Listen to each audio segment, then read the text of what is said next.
Olá pessoal, tudo bem? Estamos aqui hoje com o Dr. Wanderson Rocha. Ele vai se apresentar para você. Pois bem, meu nome é Wanderson Rocha, sou médico, hematologista, professor de hematologia na Universidade de São Paulo, onde eu chefio um grande serviço de hematologia da USP, e sou também coordenador de transplante de medula óssea aqui do Hospital Sírio-Libanês. E hoje vamos falar sobre efeitos colaterais no tratamento de linfomas.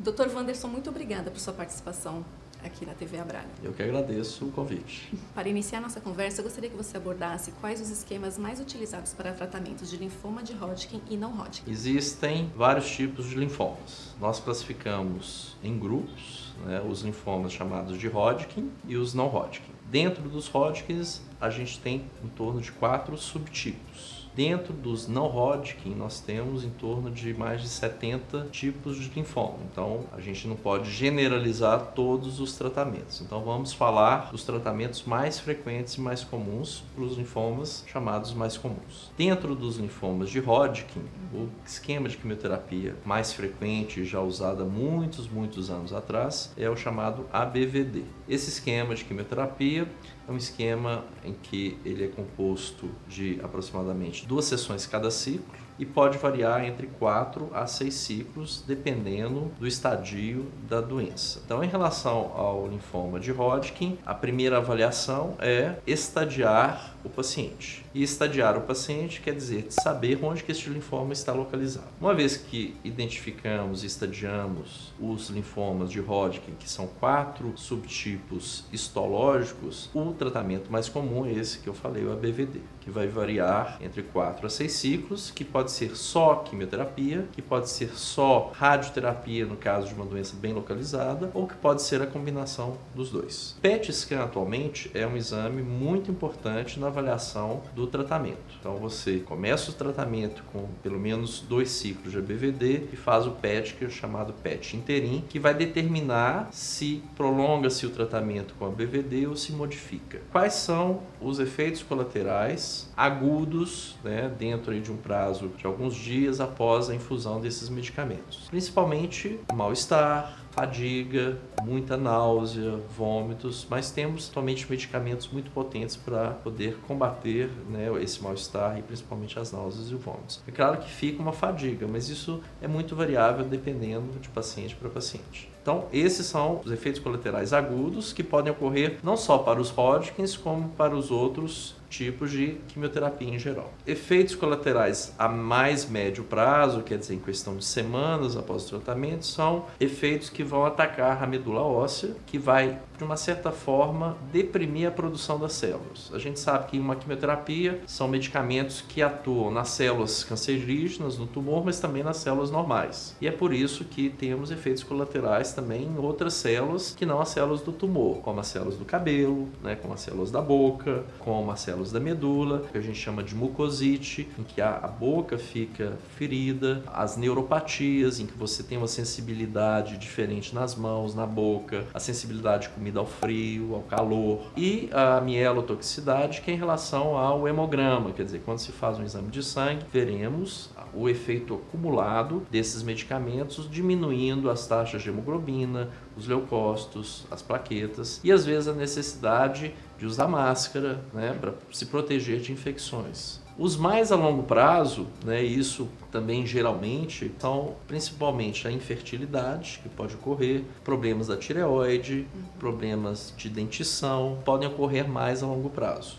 E também, dependendo do tipo de quimioterapia, problemas infecciosos que podem ocorrer a longo prazo. Por isso que é importante sempre a vacinação sendo determinada e conduzida pelo médico que está tratando o linfoma. Este é o linfoma de Hodgkin. Você me perguntou sobre também o não Hodgkin. Sim. E aí dentro do não Hodgkin existem vários tipos de quimioterapia, mas o mais comum é o chamado R-CHOP. Tá? O R-CHOP o que é? É também um esquema de quimioterapia, só que o R não é verdadeiramente uma quimioterapia, é o que a gente chama de uma imunoterapia. São anticorpos monoclonais que vão combater a superfície das células com câncer, que é o CD20. Então é chamado também de anti-CD20 e o nome comercial comercial é Mabtera. Esse medicamento, ele é um medicamento que não é considerado quimioterápico e que pode dar sintomas alérgicos, principalmente na primeira infusão. Então, o rituximab é um medicamento que deve ser administrado, principalmente a primeira dose endovenoso no hospital, que pode dar algumas reações alérgicas, como tosse, falta de ar, febre, e isso tem que ser medicado. Atualmente, o rituximab também pode ser dado a nível subcutâneo, tá certo? Mas isso depende aí muito da experiência do médico e de determinados hospitais onde se tem ou não a disponibilidade do rituximab subcutâneo. Depois do rituximab, então, temos outros medicamentos que é o CHOP, né? Porque é o R-CHOP, são medicamentos também que vão atuar em cima dos tumores chamados de difuso de grandes células B. Nos não-Hodgkins a gente tem os B e os Ts. Os Ts vêm de linfócitos tímicos. Os Bs, geralmente, podemos falar do baço. Os Bs são os mais frequentes, então a gente vai falar mais do tratamento deles, porque os Ts, às vezes, temos que fazer transplante de medula óssea logo já depois da quimioterapia. Quer dizer, o linfoma difuso de grandes células B é só a quimioterapia já resolve. A gente só deixa o transplante de medula óssea caso essa doença vá recair ou vá aparecer de novo após o tratamento. Dentro dos efeitos colaterais agudos, que são esses efeitos adversos, são os mesmos que eu falei: náusea, falta de ar, muitos vômitos, muita fraqueza. Os mais a longo prazo são efeitos mielotóxicos, um pouco de mucosite, porque os medicamentos vão atuar em células que estão se proliferando. Então as unhas podem ficar escuras, inclusive alguns medicamentos podem dar umas listas nas unhas, né, que é frequente, e isso são mais a médio prazo. E mais a longo prazo, os mesmos que eu falei. Doutor, nós recebemos muitas dúvidas na Abrale sobre menopausa precoce. Explica um pouquinho pra gente sobre isso. Pois é, como eu disse, esses quimioterápicos, eles têm um efeito sobre células também normais. O que eu sugiro é que primeiro o médico sempre informe às pacientes mulheres e também aos homens, que às vezes a gente tem as andropausas, né, sobre esses efeitos colaterais que também podem ocorrer. E é sempre bom ter um ginecologista, né, no caso das mulheres, ou um urologista, e também endocrinologistas possam orientar quais os hormônios devem ser feitos e acompanhar, às vezes, durante o tratamento, o perfil de hormônios desses pacientes. É claro que a gente tem que pesar o risco-benefício, mas as mulheres têm que seguir o tratamento tendo informações sobre o perfil de hormônios que podem causar a menopausa precoce. Doutor, quais as orientações do médico para o paciente sobre infertilidade? A infertilidade é um problema,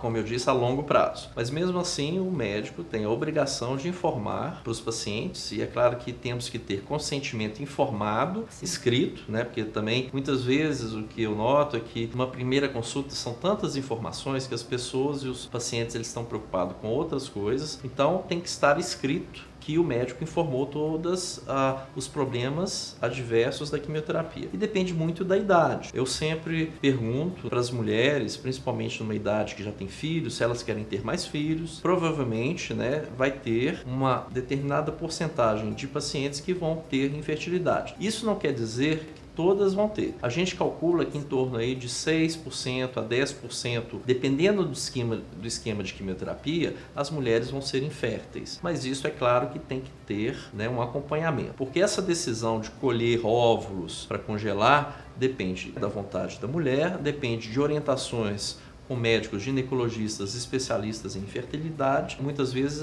nós não temos tempo para poder colher óvulos, estimular, porque tem que começar uma quimioterapia. Mas em alguns casos podemos esperar. Para os homens é muito mais fácil, né? Porque colher esperma é relativamente fácil, então isso não é um grande problema, mas todo médico deve avisar aos pacientes masculinos da possibilidade de infertilidade. Isso na quimioterapia. Já no transplante, nós calculamos que em torno de 80% a 90% dos pacientes que se submetem ao transplante vão ser inférteis. Muitas vezes a gente pensa que eles são inférteis, mas temos surpresas. Eu recentemente tive um paciente homem que foi transplantado, acabou de ser papai. Então são surpresas da vida. Doutor, eu no ano que eu fiz o tratamento, eu não fui informada, né, sobre a fertilidade, que eu corria o risco de perder. Acabei descobrindo só depois, quando eu terminei o tratamento. Mas aí, como já não tinha mais o que fazer, eu trabalhei comigo mesma que não ia me encanar com isso. e aceitei numa boa. Mas acho muito importante o que o senhor falou, que os pacientes têm sim que ser informados. Pois é, eu acho que é fundamental todas as informações, né? Muitas vezes os médicos e os pacientes naquele momento difícil do diagnóstico, do tratamento, né? Que muitas vezes isso ocorre muitos anos depois. Às vezes os médicos falam e os pacientes não prestam atenção, ou realmente os médicos podem esquecer de falar naquele momento. Então, por isso que eu acho fundamental ter algo escrito e que o paciente assine que aquilo foi falado e que ele guarde esse papel. Quem sabe, eventualmente, ele vai ler de novo e vai se lembrar. E é importante também tomar essa decisão o mais cedo possível, né? E é claro que um problema é que o SUS não paga a coleta de esperma, não paga a coleta de óvulos, e isso é, claro, um problema que os pacientes, além de tudo que tem que se preocupar naquele momento, tem que se preocupar com mais isso. Doutor, gostaria de agradecer por sua participação, seus esclarecimentos foram muito bons, tenho certeza que vai ajudar muitos pacientes que estão aqui nos assistindo. Muito obrigada. Se você gostou do nosso vídeo, deixe seu like. Elisa, muito obrigado e a Abrale pelo convite, e se inscreva no canal da Abrale para assistir não só este, mas vários outros vídeos. Deixe seus comentários aqui abaixo. Tchau!